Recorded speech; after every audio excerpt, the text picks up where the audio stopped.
Hi everyone and welcome to the 15th episode of our free online tarot course series brought to you by 1millionnights.com.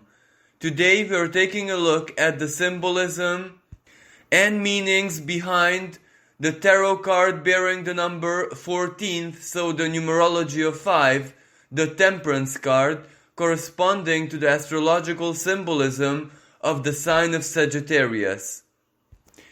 This is one of those tarot cards where its meaning and possible interpretations is really not set in stone.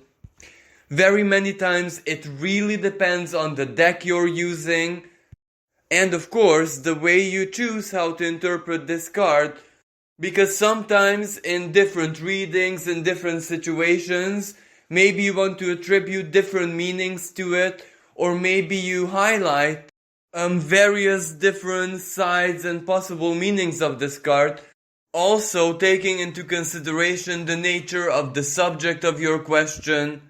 And of course, if you combine it with other cards, how can the symbolism of the Temperance fit in? There are some tarot decks out there which actually have 2 Temperance cards in their deck, and depending on which version of it you get in a reading, well, that will determine its main symbolism and what it actually wants to tell you. And of course, this tarot card sometimes takes on a different name. Some authors call it the Alchemist, Alchemy. Others call it the Art. Others call it Balance, Equilibrium, Measure. There are very many names that this tarot card takes on. So from this, you could have guessed that there are 2 ways of interpreting this card. One of them has to do with the basic meaning of temperance, which means finding a middle path, which means balance. But it is not the kind of balance which is correlated, for example, to the Justice card. This is the kind of balance which is unique to a person or a situation, or it is unique in the universe basically. It is the kind of balance which holds something in existence. So basically a more appropriate term to use is measure, and the philosophy behind it is very straightforward. While something functions in optimal parameters, let's say, if it finds a certain kind of measure, a balance, which keeps that energy or a system or whatever it is functioning in optimal parameters, of course. The lack of measure, when something is in excess or great excess, well, that will usually represent a crisis or an end of a state, an end of existence maybe, or sometimes it can also represent the need to adapt ourselves to that specific measure. Now, in the decks where it usually represents measure, where it represents a state of equilibrium, for example, in the Rider-Waite version of the tarot, it is depicted as an angelic figure holding 2 cups where the liquid, the water, pours from one cup into the other, representing purification. It represents basically the right tip of the balance, which enables the water to flow comfortably from one cup into the other.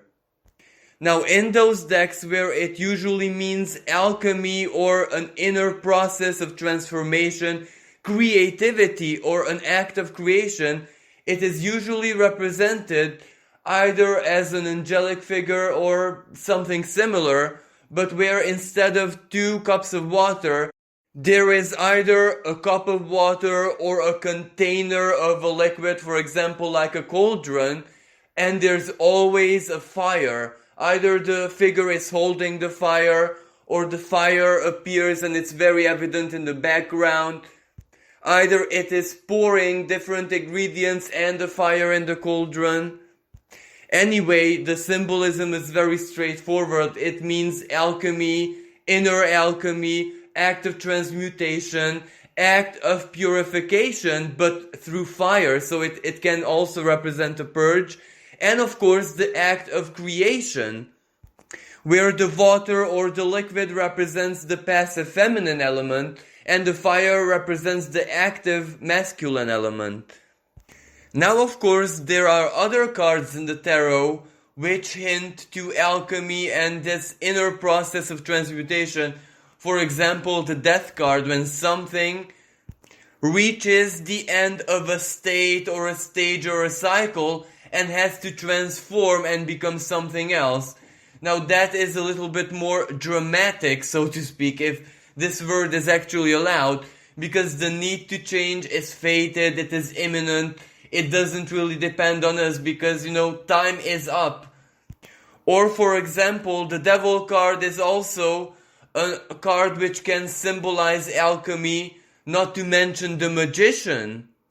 But in both cases, the manifestation, the actual accomplishment of the alchemical process is the predominant element, so the result of the inner alchemy, whereas in the Temperance card, it is the process, the act of transmutation, the journey that actually matters. And also, in very many cases, the result of this alchemical process, this transmutation, so to speak, isn't something totally different than the basic elements. It is just a readjustment, a refinement, a purification, so it remains the same, but it functions better. It is an improvement. Or it can also be an act of creation, where you take all the different elements and combine them. And of course, you experiment with the outcome, because the measure of the proportion of those elements, regardless of if those are symbolically feelings, thoughts, ideas, or an inner creative impulse, or something quite physical where you simply create something through crafts, through art. It is the proportion of how you combine the elements which determines what the end result is.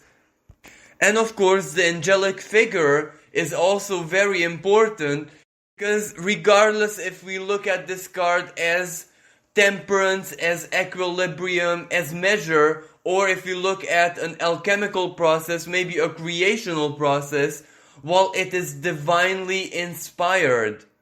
So if we look at it as a measure, as above, so below, the right measure is how it exists in the divine mind, how it exists in the divine scheme, the divine architecture, and that is what we must discover. And if we take a look at it as an alchemical process, well, this act of creation or transmutation requires us to tap into the highest expression of our creational energies, so basically the higher self, the divine spark, etc. Very many times the Temperance card, regardless of which version of it the deck uses, it can represent physical balance, for example, hormonal balance inside our bodies. It can affect that our hormones, the chemical balance of different elements in our blood, affects our mood, it affects our reality, it affects our perceptions. So very many times it actually tells us to take a look at our chemical components in a very straightforward manner, because many times the need to rebalance ourselves is a bodily one, a hormonal one, so to speak. While other times it can actually mean that certain substances can help us rebalance ourselves or find a state of greater equilibrium, like vitamins, for example, a healthier and more balanced lifestyle, supplements, herbs. Or when you're confronting an illness, it can be like a medical prescription, the medicine that the doctor gives you.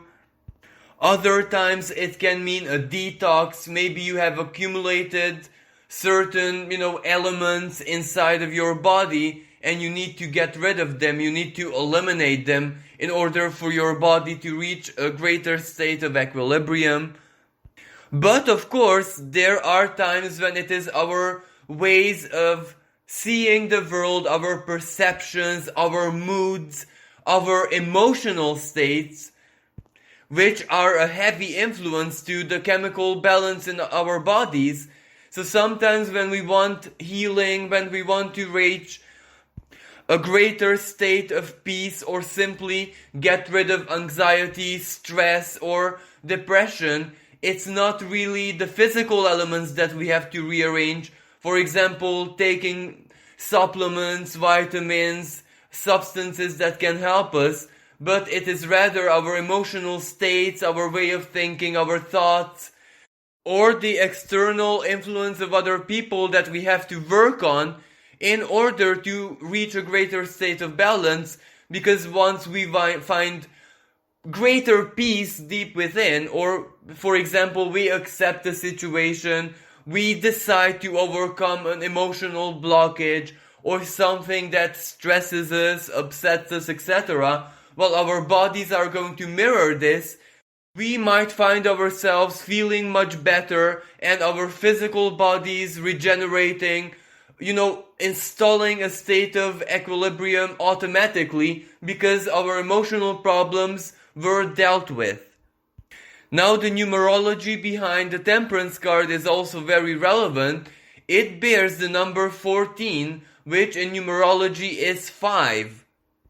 Now, 5 may not be a very balanced energy because it actually represents the need to change, the need to transform a situation, or it can also represent the journey to achieve a goal. But either way, it does imply the need to rearrange everything, because what precedes 5 is 4, and 4 is already a very stable, a very balanced number.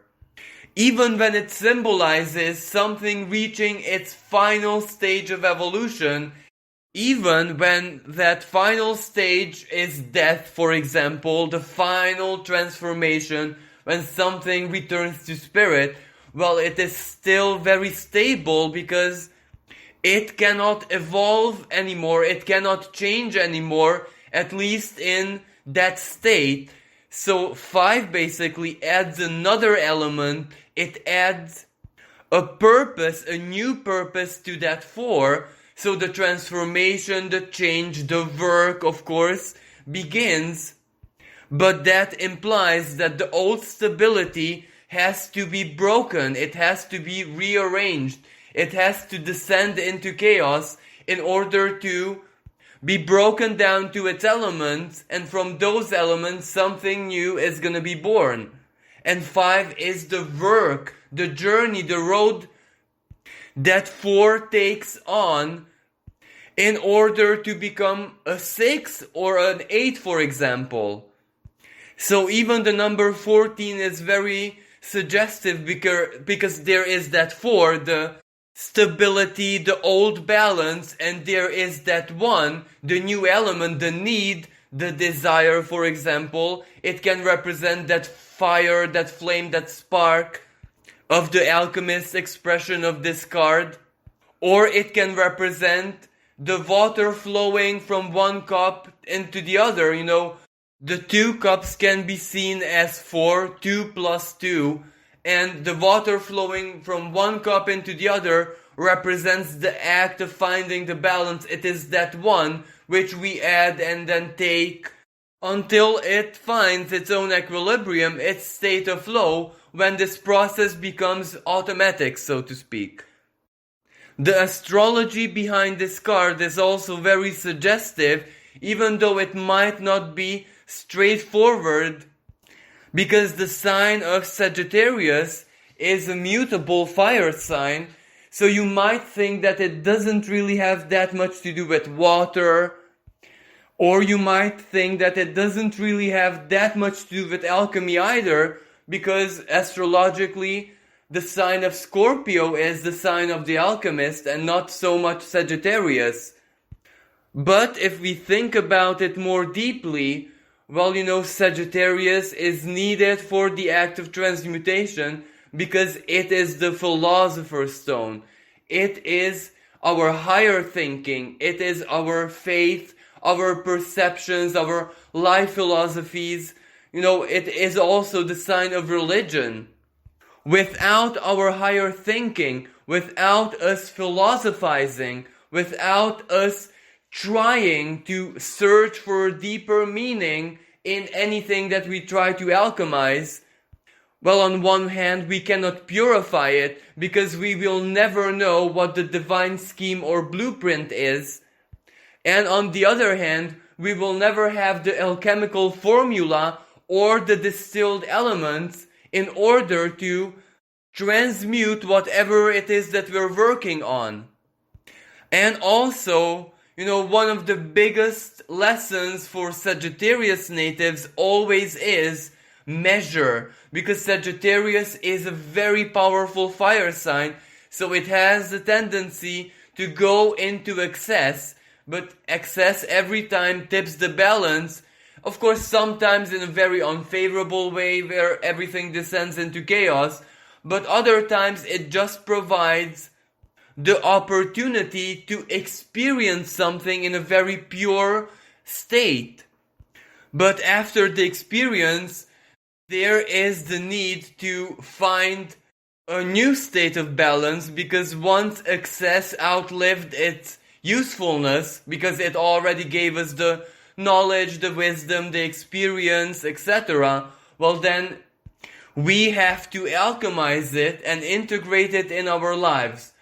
From another perspective, why it has so much to do with the sign of Sagittarius, well, our life philosophies, our faith, whatever we believe in, determines how we are going to experience reality and the meaning, the higher meaning we attribute to it.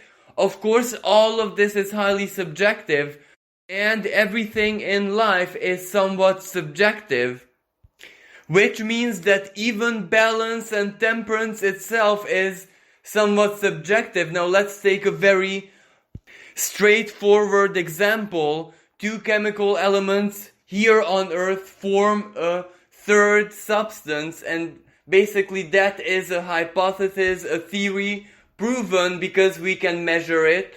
But let's say on a other planet where there are totally different kind of conditions, for example, temperature is different, pressure is different, etc., the very same chemical reaction which gave birth to a substance here on Earth will give birth to a totally different substance in another part of the solar system or galaxy or whatever.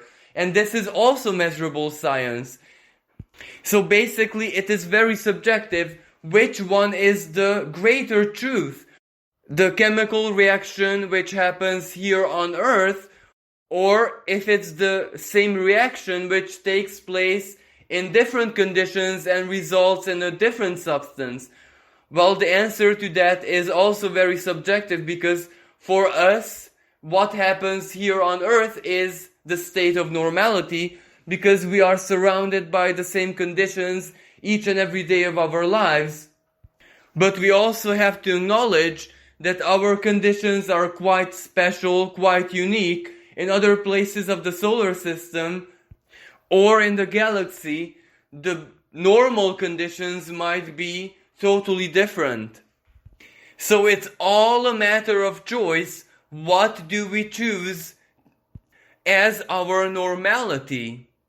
And what we choose as our normality matters very, very much, because that is what we believe in. That is what we are going to resonate with. That will determine our standards, and our standards will determine our choices and how our lives and destinies will play out.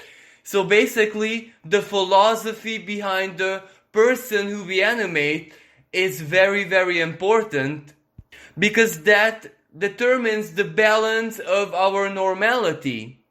Even, for example, if someone lives very religiously, very ritualistically, well, there is still a philosophy behind their faith. Even if it's written in a holy text, in a scripture, or if it's based on something a great soul once said, well, it is still philosophy. And the fact that they live it, they embody it, they allow it to determine their sense of normality is what makes it real. So basically, they alchemize life, they alchemize their time in order to reflect that faith, that ideology, the philosophy behind it. Now the next part of this recording should be me giving examples of what the Temperance card could possibly be interpreted as in correlation with other cards. But before I begin, I would just like to say once again that it highly depends on how you interpret this card, which symbolism you attribute to it, what it means to you personally, or which deck you're using. So these examples that I'm going to give are based on my experience. It doesn't really have to mean the same for you. This is one of those cards which actually allows the reader to play with its symbolism, to use your imagination, to use your intuition. Nothing is set in stone. So try to adapt the symbolism of this card so that it fits the nature of your question or whatever you're looking at. And of course, tap into your intuition and just let it guide you. Now, me personally, the way I interpret the Temperance card is the need for inner balance, as in, for example, emotional, mental, psychological recalibration. Or, for example, to purify, relive, and reinterpret for yourself a memory, a feeling, an experience, a life lesson, etc. Like, for example, the Temperance card with the Ten of Cups reversed, for example, might tell you to try and reanalyze maybe an old relationship, something that happened emotionally in the past, because, the emotional charge you attribute to it might be in excess. For example, something that made you really happy is not that positive, it is just your perception of it, or something which might have caused you, or someone who might have caused you a lot of pain, is not really doom and gloom and that much traumatic. It is just you being way too sensitive. And in these cases, sometimes a third opinion or the perception of someone outside this drama might be very, very helpful. Or, for example, the Temperance card and the Hangman might represent that you are victimizing yourself. So the more you give into the victim mentality, the less you can see the objective truth, the less you can navigate out of it.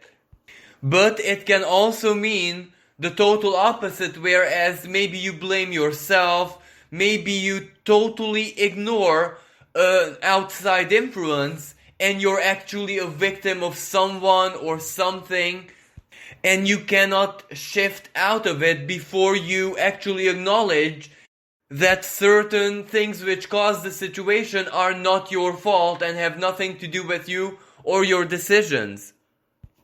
Now, regarding the future, or when it depicts the energies that are likely to enter into our lives in the future, well, for example, the Temperance and the Cups card may depict emotions, love, friendship, positive feelings, positive vibes entering in our lives, which we are encouraged to use in a very productive way. For example, share our happiness, or allow the emotions, even if they're negative, like the Five of Cups, for example, to inspire us and use it in a very creative way. For example, write poetry, paint, artistic expression, the way we try and depict that emotional state or altered state of consciousness in an artistic way. Music, for example, singing, or spiritualizing it.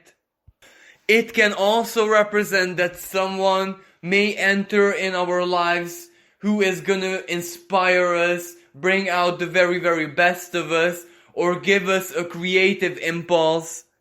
The Temperance card, along with Wands, may represent the need to alchemize your desire, for example, to purify it, to make sure that it comes from the very core of your heart, because that is the energy of passion. So it's not just strong willpower, but there's also emotion attached to it, making it that much stronger.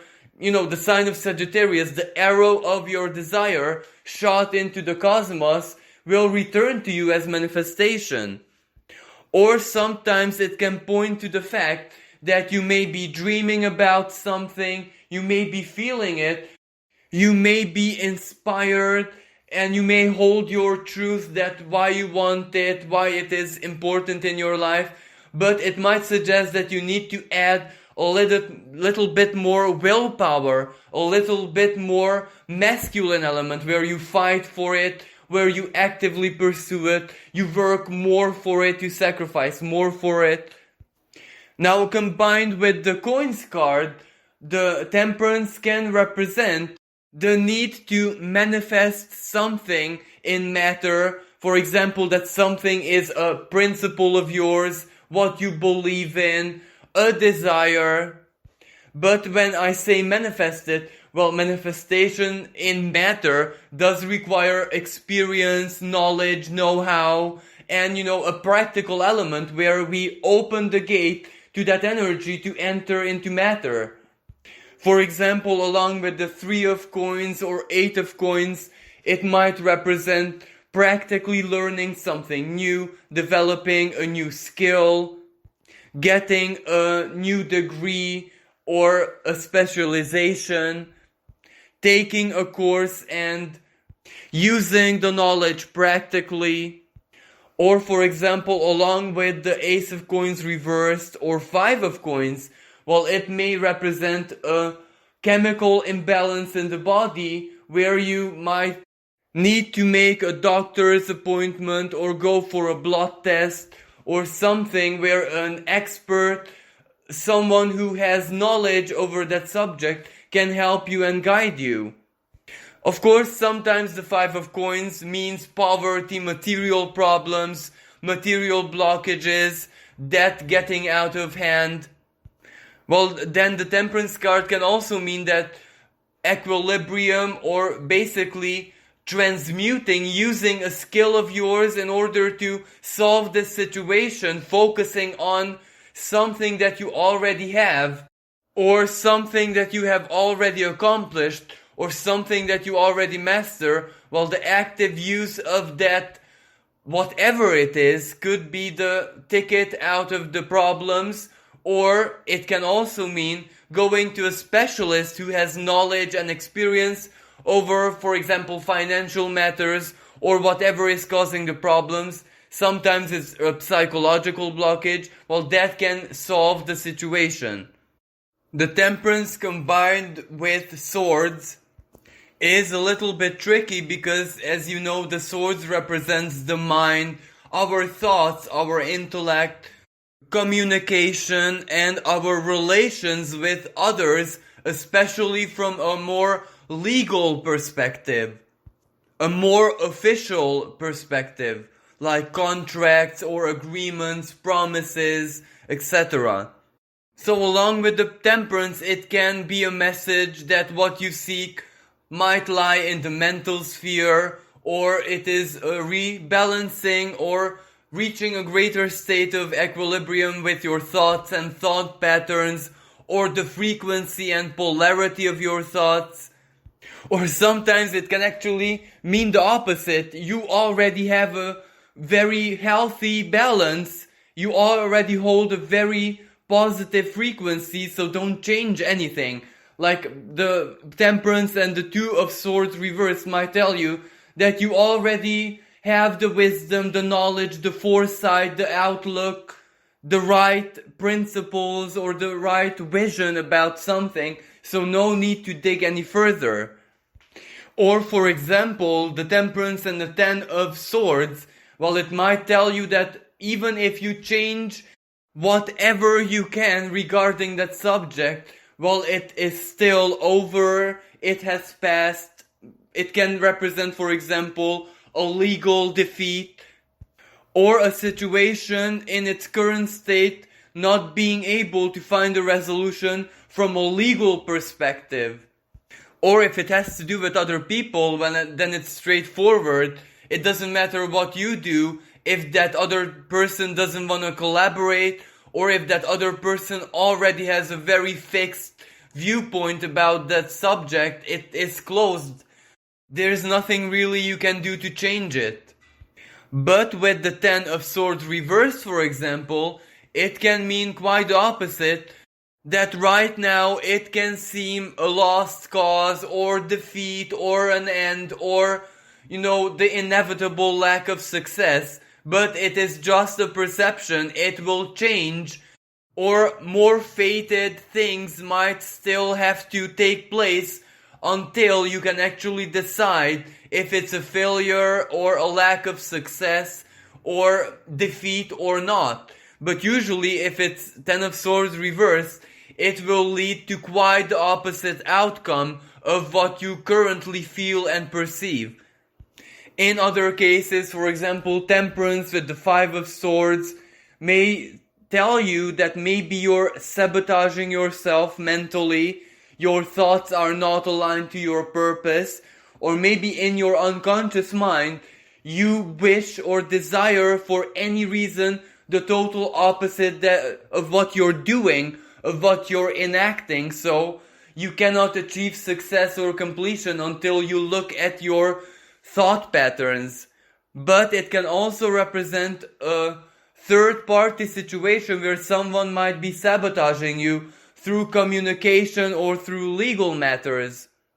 Or for example, the Seven of Swords might represent someone alchemizing information in the most unfavorable sense, as in lying or altering the truth, which might affect you directly, especially if it's like a memory, if it's an event which you were part of and they're telling it in a way which is untrue. So basically that can mean that they're spreading lies, or they're gossiping, or they're magnifying things to make it sound more interesting, but all of that is in your disadvantage, and you have to discover the snake, symbolically speaking. But it can also mean that a legal situation or a legal side of something is not what you think it is. For example, an error in the documents, an error in data entry, misspelling something, or a misunderstanding, misinterpretation.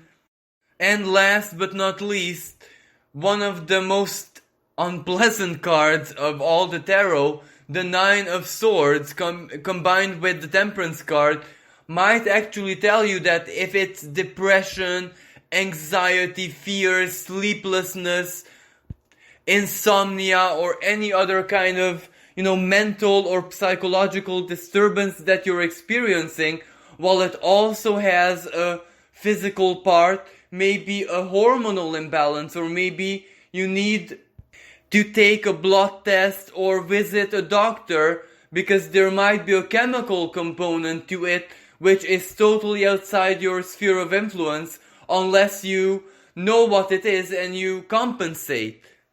But at the same time, it can also mean that these feelings or these disturbing thoughts, this inner restlessness, is due to a side effect or of maybe a medication that you're taking, or you're sensitive to something, or simply that your physical body needs a little bit of boost, for example a detox or exercise or readapting your lifestyle.